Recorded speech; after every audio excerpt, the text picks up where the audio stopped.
Okay, lights, camera, action. This is British and American culture class, except camera's still broken and the lights are turned off. So that's a terrible expression to use to start this lecture. However, I think you can hear me and I think you can still see me. And it's raining today, so there's no bright light. I think the problem with my camera is there's some damage to the lens, so you might see some weird little shadows or something, but try not to worry about that. You can usually see some reflections in the board too. But just focus on what's on the board and what I'm trying to say, and we'll get through this and I'll fix my equipment, but it's still not working properly. I panicked a little bit today because there's a lot of stuff to talk about in the 16th century, and I wasn't sure how I was going to cover it all, but then I realized that last Wednesday we missed the lecture, so this is actually going to catch us up. So it's still going to be tight though. There's still a lot of things to say. So let me begin. Just to recap, we were mostly talking about the Henrys, the first two Henrys, which are the 7th and the 8th Henrys. There are many important Henrys. I told you about Henry II. You should probably not forget about him because he was the one who killed Becket. But other than Henry II, Henry VIII is the most famous, and Henry VII is his father, and they have very different personalities. That's what I pointed out. Now, one of the reasons Henry VIII will never be forgotten is because he had his great matter, the king's great matter, and that ended up causing him to get a divorce. And as I said, there was initially just a personal reason.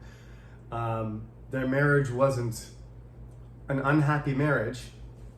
He did love to party, and he did leave on expeditions to France to try and take back land from the French, but he failed.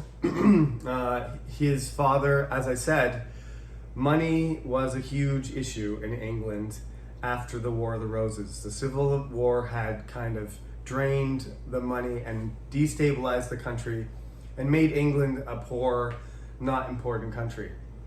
Henry VII, through a combination of not spending any money, and not taxing the regular people, but giving titles to rich people and managing marriage alliances, as one student pointed out. Stopping wars. Wars are the most expensive thing. So basically, the war inside England stopped, the wars with other countries stopped. Henry VII made peace with everybody, and he managed to get his son to marry Catherine of Aragon. Unfortunately, his older son died, so they made a rematch with his younger son, Henry, but the problem was there was a huge age gap there.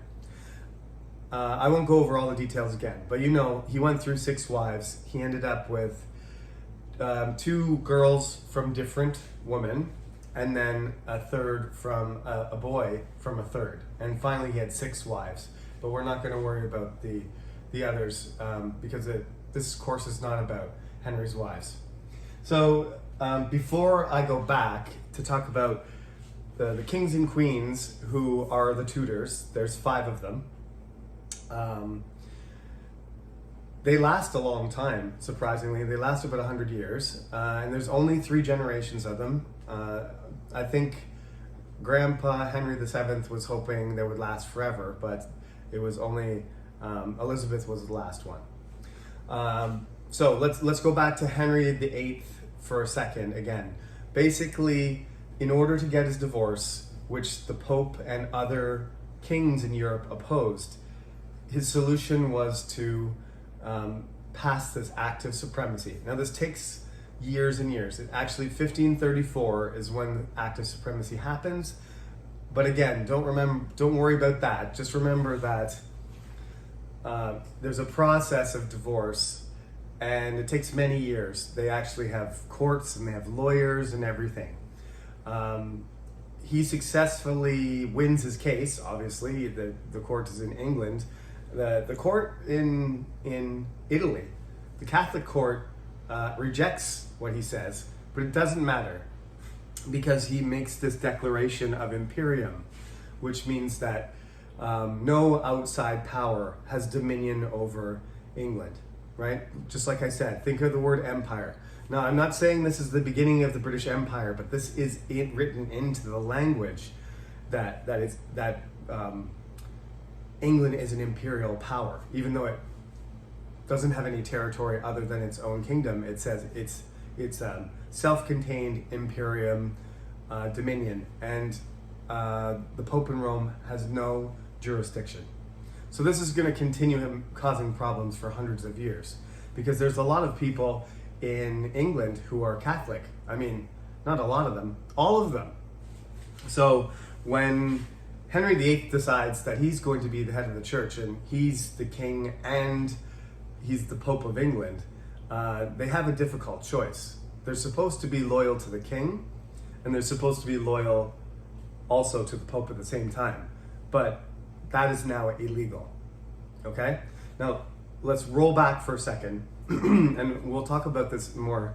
I'm going to add to these things and come back to them a little bit, because just remember, the main reason, the driving force is the divorce, but there are other things that motivate Henry.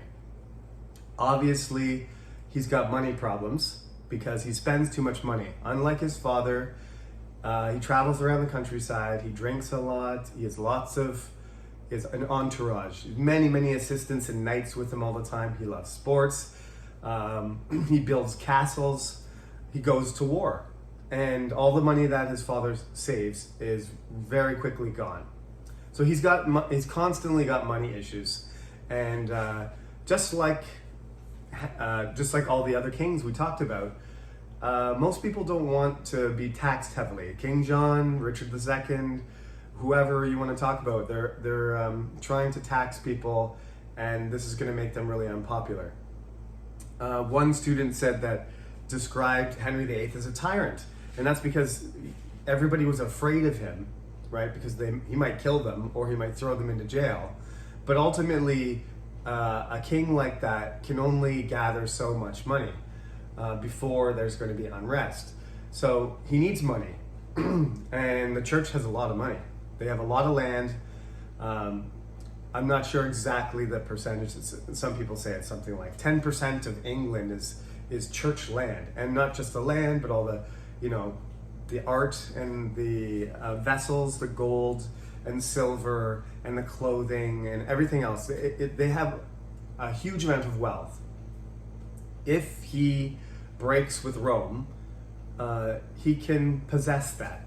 And of course, in addition to all the physical wealth and the land and the things in the churches, also there's something called a tithe. Should keep you up to date here. Where should I put this? Catholic. Many Christians still do that, not just Catholics, but you pay your tax to the government, but you also pay, it's not a tax, it's kind of like an obligation, right? It's not a donation, because a donation is like a freely given thing, but tithing is something like, if you're a Christian, you're supposed to support the church. So you make like a weekly, in my church we call it an offering, and it's optional, but you're supposed to give something regularly, and that tithe is collected by the church, and they use it for many different things. So all of a sudden that tithe, which a certain amount of it would of course go to Rome, that tithe is going to go to him instead. So he's going to get the church tithe, he's going to get the land, he's going to get all the wealth in the churches. And of course, you can tell he loves power. The political power that he will have. He won't have to say, so will nobody rid me of this turbulent priest? That'll never happen again, because he will just fire the Archbishop of Canterbury or throw him in jail or kill him himself, right? Henry II had to struggle against Becket That was one of the problems, is that it wasn't clear who had dominion over the other. But now, all the political and religious power is located in the person of the king. So he, as I said, Magna Carta has started to share the power with the people of England, but Henry VIII has suddenly pulled a lot of that power back into his personal, into his own person, right? He's not an absolute king, though.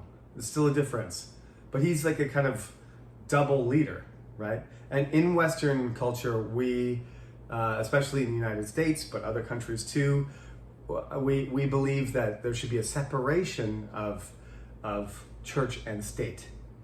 And Henry VIII is a perfect example why we prefer that, right? Because they kind of, if you have one of them, they can't really negotiate or compromise or balance. It depends on who the leader is. If you have an amazing religious political leader, it's fine, but that's not usually what happens. So Henry VIII is now the head of the church, and he's the head of the state. Okay? Now, things quickly get complicated though, because he's still Catholic. Remember this too, because this will be a tricky question on the quiz. He is the Catholic, he's the English head of church, and now there's a Church of England. But he wants everything to stay the same. He still wants an archbishop in Canterbury. Still wants bishops in each cathedral. He still wants everybody to light candles. He still wants everybody to do the service in Latin. All the things, like all the ceremonies, everything. Don't change anything, just get rid of the Pope. And some people start to go along with that. One of the reasons is because he says you have to swear that you have allegiance to me and nobody else. And if you don't, you go to jail. And you get another chance, and if you refuse again, as usual, he cuts your head off. So the best example of this type of person, it's a very tragic story really, because I love his book. Here he is, up here. I know my board is messy, it's always messy. So if you, in your book, on page 100, Sir Thomas More was a contemporary of Henry. In fact, Henry and him were good friends.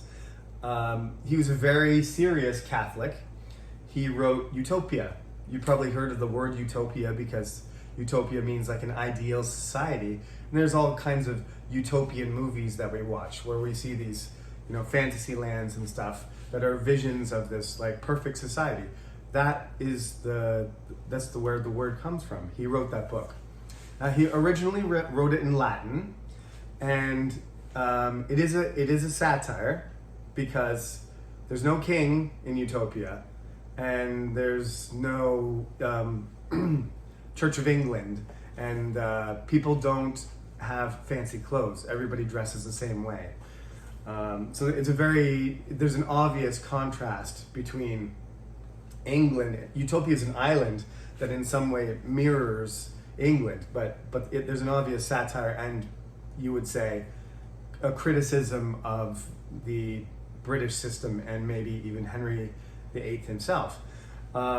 He wasn't just a good writer, and he wrote in Latin, like I said. Very educated. He was a lawyer. He rose in the political system to become the royal chancellor, which is basically like having a prime minister. So Henry VIII actually liked this guy a lot. He was his kind of political representative. He had a lot of power. When Henry decided that he was going to break with the Catholic Church, he required everyone, including Sir Thomas More, to swear allegiance to him only, and Thomas said no. And Henry said, well, you have to. And he refused. So he threw him in jail for a while to see if he would change his mind, and he wouldn't. So then they took him to court, and they tried him. They tried to try him, but the guy was a genius, and he's a lawyer, and he's a political genius, a lawyer, and super educated. Whatever argument they made against him, he destroyed them. Nonetheless, they killed him. So he won his case, but because the king said, I don't care how good your arguments are, you have a choice. Swear that you'll dedicate yourself to me, reject the Pope, or execution.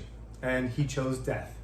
It's a pretty sad story too, because apparently he really loved his family, he was a good father, and he wrote a letter saying goodbye, and his whole family said, don't do it, just tell King Henry VIII whatever he wants to hear, and just, be Catholic in your heart. But he refused.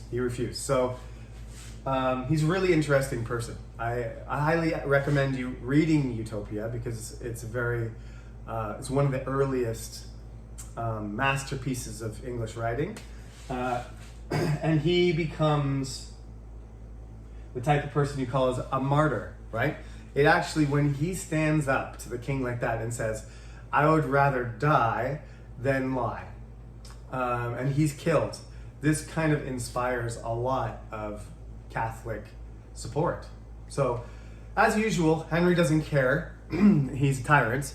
He's more concerned about personal insults or his power than the fact that he killed his best friend, well, not his best friend, but one of the greatest men of his time got killed basically for no reason, just because he had loyalty to a religion. And he said, Thomas More said, I will be loyal to you, but I can't give up my loyalty to my heart and my Catholic religion. That's not good enough. And so they killed him. That's on page 100 there. Now, like I said, some of these parts are a little bit out of order. I told that story because that happens chronologically before. But now I'm basically going to explain what happens once the English church. It's not like Martin Luther or the Anabaptists or the other Reformation or the Calvinists in other countries. This is a royal decree in England, and so the transformation, like I said, it's much less of a revolution and more of an evolution. However, it's the evolution's slowly going to speed up. I read a really good metaphor, and I'm not gonna be able to remember the professor's name, but it's actually not a professor. It was a contemporary of Henry VIII. He described this. When Henry VIII started the Reformation in England, what he did is push somebody out the window and try to stop it halfway down. Do you understand the metaphor? Like, once you start something in motion, especially if you push somebody like out of an airplane, we'll use a more contemporary example. Once you push somebody out of an airplane, you can't like stop them 10 meters later and float, right? He only wants to be a little bit Protestant, right? He just wants to change a little bit, but that's not possible. You're gonna fall, and you're gonna keep falling faster and faster. So especially after Henry dies, his son, Edward, who is not very healthy, his tutors and his educators are very good, but he's surrounded by Protestants. And Henry VIII is, at this point, old and tired and angry and scary. So he doesn't really know that Edward is very Protestant. So he dies, and Edward ascends to the throne and becomes king, and he's Protestant. Not even close, like not a little bit Protestant, and not all the way across to the other side, but very Protestant, not Catholic at all. So when Edward becomes king, he's young, and a lot of the people around him, a lot of the powerful people, the lords, they're also Protestant, so they start to change the way that the English church is working. So these are the fundamental things. This is what the chapter starts out with here. make sure you read these, because especially if you're not Christian, or you're not religious at all, or if you're Islamic or Buddhist or any other religion, you might have never heard about these things. You probably know the basic. You must believe in Jesus Christ and that Jesus is the Son of God and stuff. But the way that you practice, the way that you go to church, the way that you worship, you would think everybody could just go to church and hold hands and pray and get along in the same space, but definitely not. These things, as I said to you before, we're still, this is not modern, but people don't accept other people's religions. So in the 14th century and the 13th century and the medieval period, there's the Christian way and there's the wrong way. There's not like 10 different Christian ways, right? If you didn't do it the right way, it's heresy. And the church takes you to court, and they determine what to do with you. And eventually, heretics, sometimes they are persecuted, sometimes they're exiled, sometimes they go to jail, sometimes they just have to change, they have to convert. But anybody who doesn't follow the rules in the Catholic Church was a heretic. That's what and this is going to continue. They're going to call each other heretic. Everybody's going to call each other heretics, because soon everybody's going to have a different idea. So you have to look, right? You have to look. I tried to break it down as best as I could. So there's a section right at the beginning there about the Reformation, which I was just talking about, page 91, okay? Especially though, page 93 to page 96, okay? Page 93 to 96. Don't skip those pages. And some of these are not even sentences. I made it easy for you. I put bullets. So they're just phrases. They're just key points, right? So read those pages, and then there'll be basically there'll be 6 core ideas about Catholic religion, and then there'll be 6 about Protestantism. I'm not saying that these are perfect, but these are all important ideas. So quickly, for example, Catholic religion, obviously, you have to follow the Pope. That's number 1. They have lots of elaborate ceremonies and celebrations and festivals, lots of holidays. They decorate their sanctuaries, they have ornate sculptures, they have stained glass windows. These are all typical. Huge cathedrals and buildings. They're allowed to worship saints and visit shrines, especially the Virgin Mary is the most important, not, representative of God. The Bible is only permitted as a translation into Latin from the Greek. It's called the Vulgate. And the only people who are allowed to understand the Bible, the only people who can explain the Bible to you are priests. You're not allowed to read the Bible and try and understand it yourself. Basically, the Protestant list is exactly the opposite. So I won't read it. You can read it yourself. Next. So, as a result, Edward starts doing these things, like reading. We should have a Bible in English, and the priests should be able to preach in English, and we should be stripping down all of this extra stuff, all of the fancy artwork and expensive things, and we should be sort of focusing more on the Bible and how we worship, right? It's not the house of God doesn't need to be the most beautiful, expensive structure. That's not the most important thing. The most important thing is the Word of God itself, and that's a Protestant belief. Like I said, though, there's a lot of different opinions here. However, as they're doing these transformations, Edward does some good things. Like one of the things that his father, Henry VIII, does is take all the money and take all the land from the church.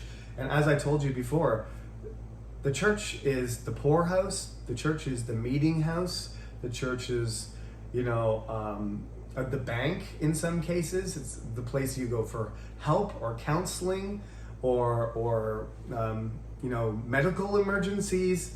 The church was the center of everything and the center of the community. And once Henry came through and took all of their money and their wealth and their land, there's nothing there to replace it, right? Who's educating everybody? Who are you supposed to ask if you want to know something? Or if you need connections or you need somebody to write something? All of these things kind of Henry didn't care about, that he just ripped away a system that was really essential to English society.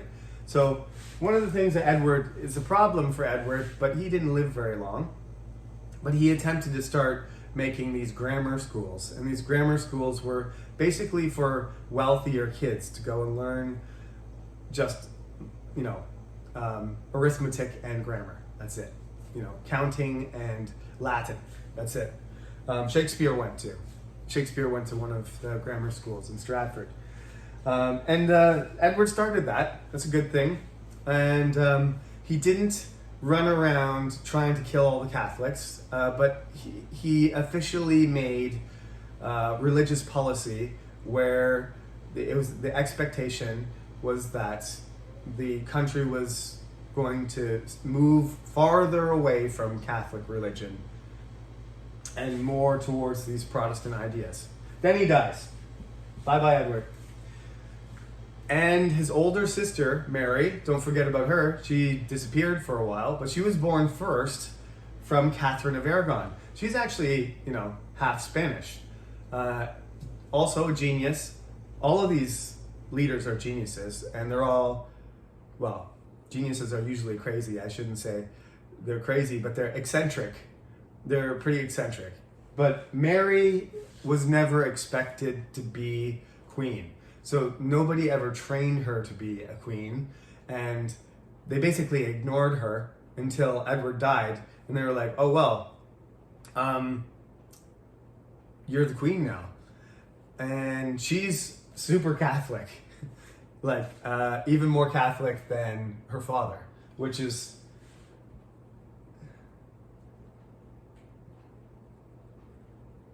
as you can see is gonna be a problem. One of her problems also is she's a woman, and the church doesn't really want a woman to be the head of the church. This should not be a problem, but there's no female popes. There's never been a female pope. So when Henry became the King of England and when he became the head of the Church of England, nobody really said anything about his gender. But when Mary did, they were like, well, you can't be the head of the church because you're a woman. She really, really had a really strong belief in Catholicism. She married a prince named Philip from Spain. And of course, she's half Spanish. She speaks perfect Spanish and English. I believe Latin and Greek too. Almost all of these Tudors had 3 or 4 languages that they could read and write and speak fluently. French, Spanish, English, I think Latin, maybe Greek too. These are very, very smart and educated people. But politically, she had no experience and, I hate to say it, no talent. Her strategy was to force the entire country to go back to the Catholic religion. And anybody who refused to follow what she said, throw them in jail and kill them, and in many cases burn them alive. This is how she gets the nickname Bloody Mary, because for the short time, I'm not sure exactly, I can't remember, it's less than 10 years. Basically, Edward gets his 5 to 10 years to try and to push England Protestant. And then he dies, and Mary tries to pull the entire country back violently. It didn't work. We don't know if it would have worked because maybe she got cancer or some stomach tumor. I'm not sure exactly. Nobody knows exactly, but she got a serious stomach disease and she died. So she never, but her main objective, of course, she wanted to have a baby too, but by the time she became queen, it was almost too late. So sadly she died, but most English people were not sad. That's why she's called Bloody Mary, though. She's called Bloody Mary because hundreds of Protestants died. Now, why wouldn't they? Because they just recently changed to Protestantism. One of the reasons, I hate to say it, it's not really based around religion. A lot of the wealthy people that she was saying, you gotta reconvert. You gotta come back to the Catholic religion and get rid of this Protestant stuff. One of her biggest problems was all of that land and all that money, all the tithes and everything that Henry VIII, her father, had taken. He had spent, again, on various things, but mostly war. And he fought in France. He loved war. He loved hunting. He loved parties, and he loved court, right? And he loved buildings. So he spent huge amounts of money, and basically all of the money, it's crazy to imagine, but that you got like 10% of a country and then you managed to spend all of that before you die. But you know, there are people like that. There are people who win the lottery and they win $100 million and then 5 years later they're homeless because they spent it all. Well, I guess Henry VIII is that type of person. So who got all that land? Henry had all this church land and he sold it. And so if Mary wants to recreate or recover the Catholic Church, she has to rebuild those buildings and get that land back. But of course she doesn't have any money because her father sent all the money, used all the money. So she can't get the buildings back. She can't get the land back. And it's the Protestants that have it. So what are they going to say? Sure, I'll become Catholic again. Here, you can have the castle, and you can have the land, and you can have all the money that I paid for from your dad. That one of the biggest obstacles is that her father made it almost impossible for her to financially and politically change the religion back. So maybe if she had lived a long time, like maybe if she was queen for 40 years, like her younger sister, maybe Catholic England would have come back, but she didn't. She died. Hello, Elizabeth. Elizabeth is my favorite queen. I'll just say that straight up. There's a lot of interesting queens. One of the reasons, though, I think, is there's a huge contrast between her and her older sister. There was a good chance many times that her older sister could have just said, this younger sister might be a problem, so just like get rid of her.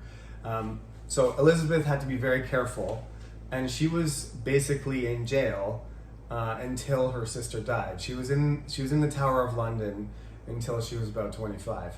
There was a lot of rumors, and there's a lot of evidence that she was in danger in various ways, politically, and perhaps even that strange old men or powerful men would come up to the tower and make propositions to her or take advantage of her. But she, as you will see, master manipulator, master of politics, master of manners, too smart to be, what can I say? Exploited. She was too smart to be exploited, even when she was young. All of them are smart, so it's not surprising that she is smart too, but she has a particular gift. One of the students in class last time said something about the fact that all the men around her had the power, actually she didn't have any physical power or like direct power, but because she was able to play one against the other and manipulate them and form factions and groups and cause them to get permission and to look for her favor, she rose above them all.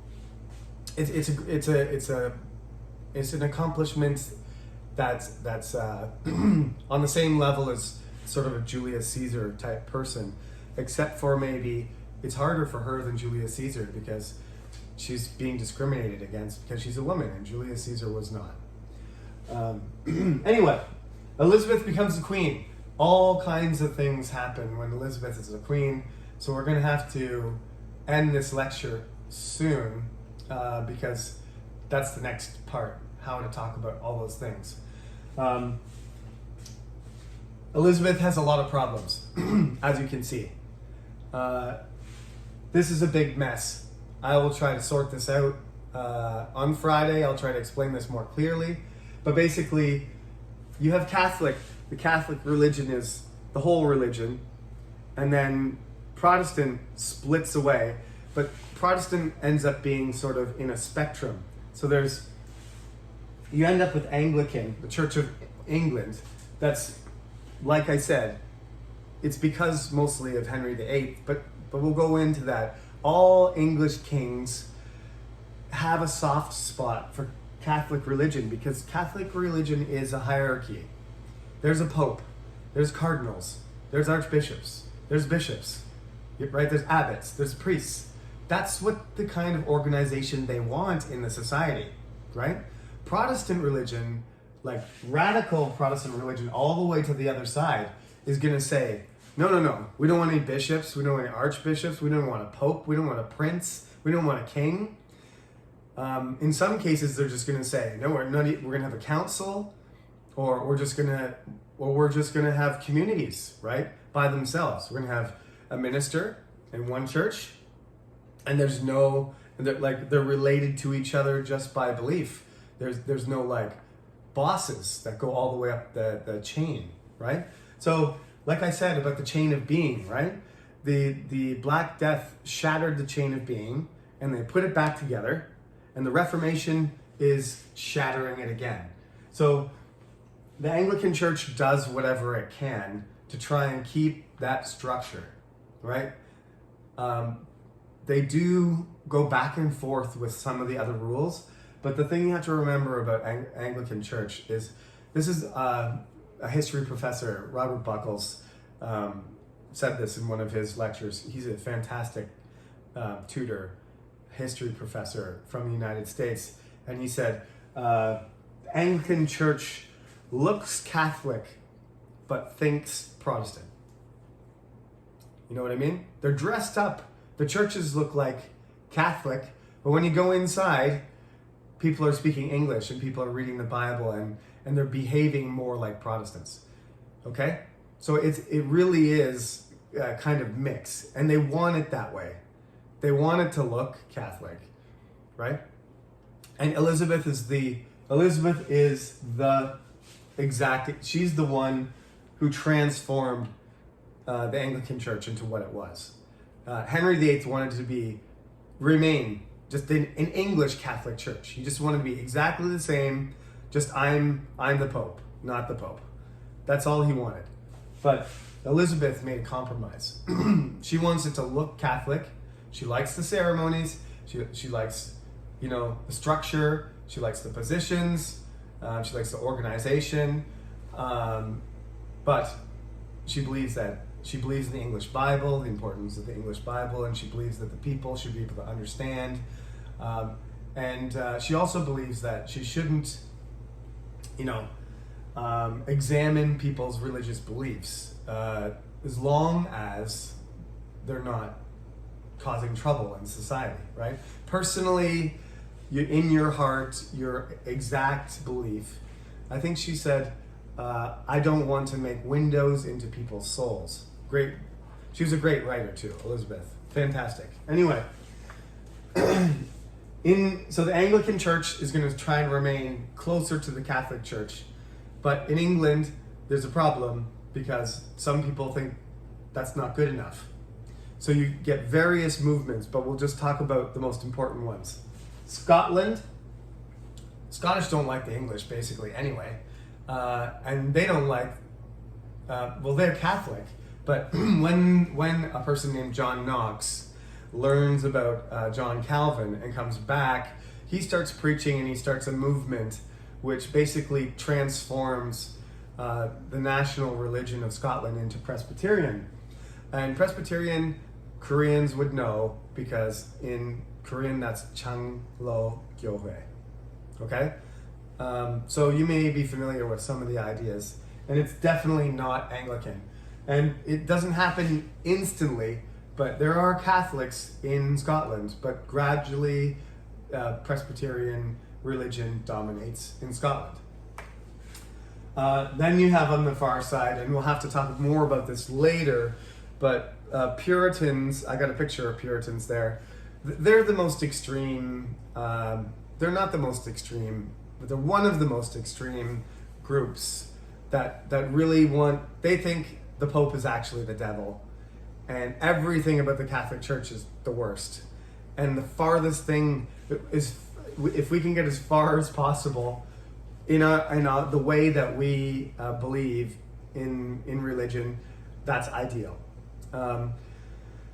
Which, personally, let's be honest, the Catholic Church, if you go to Europe, sometimes we call it a church tour, because there's just so much art and so many beautiful things and so much decoration and so much history and culture, right?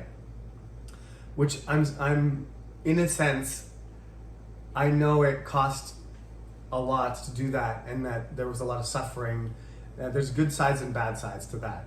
But there was a complete rejection of that by the Puritans. And when this Catholic Protestant back and forth thing happened in England, when there's different kings and there's different queens and they believe different things, the Puritans, when they were in power, when the more radical Protestants, when they were in power, they smashed the stained glass windows. They painted over 300-year-old wall paintings. They broke statues. They knocked down sculptures. You know what I mean? Like beautiful, expensive monuments to culture. And I don't know what to say about that. I like to go and see those things. I wish people wouldn't destroy them, but I understand the idea behind it. But I don't think it would be a good way to live your life. This is what they believe, basically. Work, eat, sleep, pray. That doesn't sound very fun. In fact, we would call that kind of person a killjoy. They don't celebrate Christmas. They don't celebrate saints' days. They don't like to drink. They don't like to dance. And yes, all of these things are frivolous. All these things are not very productive.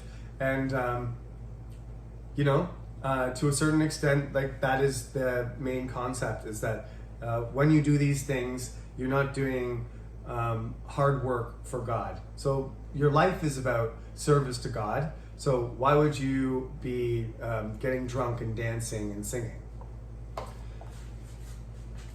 I'll leave it there. I'm not a Puritan, don't worry. Okay. So the more, there's Protestant, but there's the traditional, more conservative side, and then there's the more radical side. During Elizabeth's reign, she managed to balance and compromise these groups, but we will discuss next Friday. Next time I see you on Friday, we will discuss how that all of that falls apart, spectacularly falls apart, and the revolution, one of the only, at least temporarily at least temporarily successful revolutions in English history will happen. It won't be permanent, but you could argue that it is revolution. Now, underlying all of these things, I'll talk about more things about Elizabeth later because we only talked about when she was young, but she lived for a very long time. So, we have to talk about Shakespeare, and we have to talk about Spanish Armada and other things. But for now, I want you to think about these things. These problems already exist, but they're kind of being, especially with Elizabeth, somehow she's juggling everything. Again, like the student said in class, it's not just that she can handle all these powerful men, trying to take power from each other and from her. In addition, there's fundamental problems with English society that need to be dealt with, and somehow she manages to do them. So these are the problems. And in the 17th century, about 100 years later from the beginning of Elizabeth's reign as queen, all of them are going to become too much, and then there's going to be a civil war. So the first problem, we mentioned already, this problem is coming and going sometimes, but it's not going to go away completely. Basically, Henry VII keeps it under control, and Elizabeth keeps it under control, but it'll get out of control after she dies. So, finance, they don't have enough money. Secondly, the problem of local control. Who has power in the countryside and who has power in the city, right? This is going to be a problem too, because unlike William the Conqueror, who was dominant over the entire country, that's not how England is anymore. You've got representatives from all over the place. You've got people from the north and the west, from Wales, from Cornwall, from Kent, and these people are very powerful, and some of them have their own armies too. So who should be in control, the central government or the local government?